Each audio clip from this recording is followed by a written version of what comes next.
Hey guys, welcome back my new video blog. तो आज 14 में इसके करंट अफेयर पर चर्चा करेंगे जो आपके लिए काफ़ी इंपॉर्टेंट है और एग्ज़ाम के लिहाज से काफ़ी इंपॉर्टेंट है। एग्ज़ाम में यहाँ से क्वेश्चन बन सकते हैं, तो वीडियो को इग्नोर ना करें और बिना स्किप करते हुए एंड तक वीडियो को जरूर देखें। तो चलिए शुरुआत करते हैं। तो हमारी पहली खबर है कि हाल ही में किस राज्य सरकार ने प्राथमिक विद्यालयों में शून्य प्राथमिक ड्रॉप आउट दर हासिल की है। तो वह झारखंड है, जहां हाल ही में प्राथमिक विद्यालयों में शून्य प्राथमिक ड्रॉप आउट दर हासिल की है। फिर हमारी दूसरी खबर कि हाल ही में S&P ग्लोबल ने भारत की GDP वृद्धि दर कितने % का अनुमान लगाया है। तो हाल ही में S&P ग्लोबल ने भारत की GDP वृद्धि दर 6.6% का अनुमान लगाया है। फिर हमारी खबर है कि हाल ही में किम्बर्ली प्रोसेस इंटरनेशनल मीटिंग 2026 का आयोजन कहाँ किया गया है। तो हाल ही में किम्बर्ली प्रोसेस इंटरनेशनल मीटिंग 2026 का आयोजन मुंबई में किया गया है। फिर हमारी खबर कि हाल ही में स्वप्न साधन बोस का 79 वर्ष की आयु में निधन हुआ है। वे किस खेल से रिलेटेड थे। तो हाल ही में स्वप्न साधन बोस का 79 वर्ष की आयु में निधन हुआ। वे फुटबॉल खेल से रिलेटेड थे। फिर है हमारी खबर कि हाल ही में किस राज्य सरकार ने कंप्रेस्ड बायोगैस नीति 2026 को मंजूरी दी है। तो महाराष्ट्र राज्य सरकार ने कंप्रेस्ड बायोगैस नीति 2026 को मंजूरी दी है। फिर हमारी खबर कि हाल ही में प्रशांत पिशे को किस देश का भारत का नया राजदूत नियुक्त किया गया है। तो प्रशांत पिशे को ओमान देश का भारत का नया राजदूत नियुक्त किया गया है। फिर हमारी खबर कि हाल ही में steel authority of India limited के नए अध्यक्ष और प्रबंध निर्देशक यानी कि CMD के रूप में किसे नियुक्त किया गया है। तो हाल ही में steel authority of India limited के नए अध्यक्ष और प्रबंध निर्देशक के रूप में अशोक कुमार पांडा को नियुक्त किया गया है। फिर हमारी खबर कि हाल ही में चर्चा में रही सरमत मिसाइल को किस कंट्री ने डेवलप किया है। तो हाल ही में चर्चा में रही जो सरमत मिसाइल है वो रसिया ने डेवलप किया है। फिर हमारी खबर कि हाल ही में भारतीय उद्योग परिसंघ यानी कि CII का वार्षिक शिखर सम्मेलन 2026 कहाँ आयोजित किया गया है।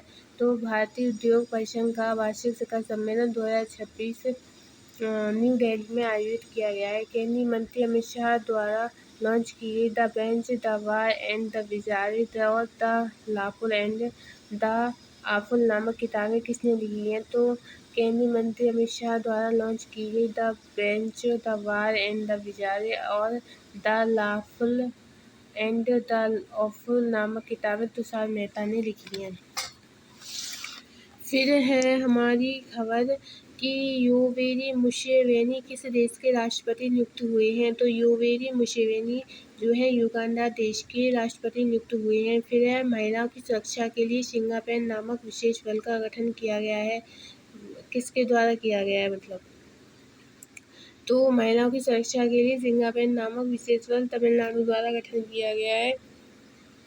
फिर हमारी खबर फुटबॉल ला लीगा 2026 का खिताब किसने जीता है। तो FC बार्सिलोना ने फुटबॉल द लीगा 2026 का खिताब जीता है। फिर किस राज्य में मेरी रसोई योजना शुरू की गई है।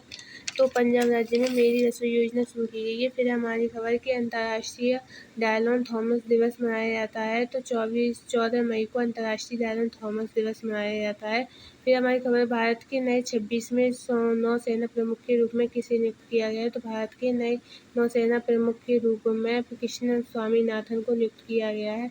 फिर हमारी खबर है फुकेट में आयोजित DADT प्लेयर्स चैंपियनशिप में किस भारतीय गोल्फर ने अपना पहला खिताब जीता है। तो फुकेट में आयोजित ADT प्लेयर चैंपियनशिप में पुखराज सिंह गिल ने अपना पहला खिताब जीता है। फिर हमारी खबर की प्रतिष्ठित मेट्रोपॉलिटन सोसाइटी की फेलो चुनी जाने वाली पहली भारतीय महिला कौन बनी है। तो प्रतिष्ठित मेट्रोपॉलिटन सोसाइटी की फेलो चुनी जाने वाली पहली भारतीय महिला कुलजीत कौर मारहास बन गई हैं। फिर हम कृषि और स्वास्थ्य को जोड़कर पौष्टिक आहार के माध्यम से स्वस्थ राष्ट्र निर्माण के लिए कौन सा मिशन शुरू किया गया है। तो कृषि और स्वास्थ्य को जोड़कर पौष्टिक आहार के माध्यम से स्वस्थ राष्ट्र निर्माण के लिए 7 मिशन का शुरुआत किया गया है। फिर हमारी खबर के भारत का पहला राज्य कौन बन गया है जिसने पूरी तरह डिजिटल बैंकिंग अपना ली है।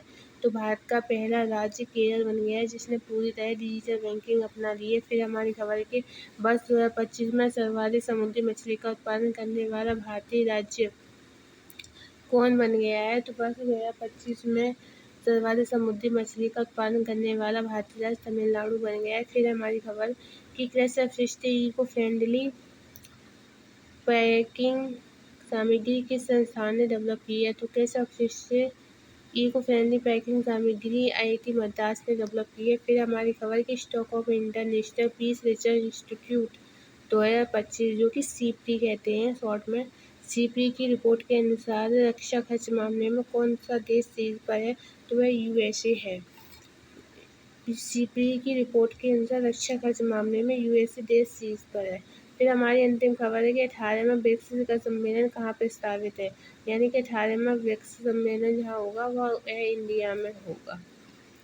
तो ये रही हमारी आज की खबरें। आई होप आपको वीडियो अच्छी लगी होगी। वीडियो अच्छी लगी तो लाइक शेयर एंड चैनल को सब्सक्राइब कर देना। धन्यवाद गाइस।